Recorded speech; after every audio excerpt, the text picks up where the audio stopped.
What's up, world? Welcome back to another episode of Just Grow It, the podcast. I'm your host, Big City Gardener, and today we're talking what to plant in the month of May. Let's get it. One thing you'll notice about this list that I'm going to give you is that we're no longer differentiating between planting early in the month and the middle of the month. And that's simply because it's just entirely too hot outside now in the month of May. So all of the recommendations I will give you are things that you can plant throughout the entire month of May. Just in case you haven't listened to the past episodes, let me give you a quick breakdown on what we're doing here. In these episodes, I'm giving you information about what you can plant in your garden this month.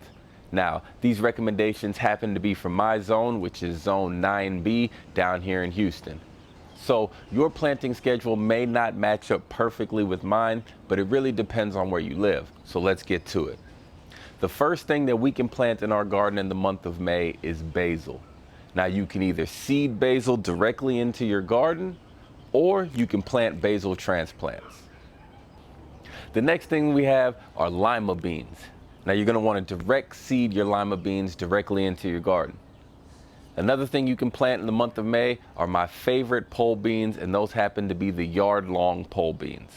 You can also get some different melons in your garden right now in the month of May. You can plant bitter melon, and you can even plant cantaloupe at this time. Now, May is still a time when you can plant cucumbers. The difference is you're not able to plant all the different variety of cucumbers that you could have planted in March or April. So, if you still haven't planted your cucumbers and it's May, then you should look towards planting one of my favorite varieties, and that is the Suyo Long variety. It's extremely productive, and it can handle the heat better than any other cucumber variety that I've ever grown. Next thing you can plant in your garden is eggplants. I don't know about you, but I'm a big fan of eggplants as long as it is the right variety. Eggplants, like everything else on this list, loves hot temperatures. Just make sure you keep it mulched and you adequately water your transplants. Next, you can grow okra. I was never really the biggest fan of okra until I started growing my own. Here's a tip. Make sure you harvest your okra young. In my opinion, the younger you harvest the okra, the better the flavor is. Next, you can grow southern peas, black-eyed peas, or my actual favorite, which are the pigeon peas. These are peas that love the extreme heat and are able to produce even when temperatures are over 100 degrees outside. If you've never grown pigeon peas, trust me, this year, swap out your lima beans or swap out your black-eyed peas and give pigeon peas a try. You won't be disappointed. Now, if you're looking for some greens that you can grow in the summer and you happen to live down where I live, then you don't have very many options. But one option that you do have that will continue to produce throughout the summer growing season is Malabar spinach.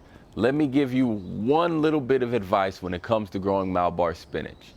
Watch out for the seeds or watch out for the berries. This Malabar spinach is a heavy producer. It will produce a lot of greens, but the catch is it also produces these dark colored berries. Now, if you let those dark colored berries fall into the soil, they will just continue to grow and grow, and you'll be fighting Malabar spinach from now until the end of time. So, just make sure you stay on top of harvesting your Malabar spinach. Next, we have pumpkin seeds.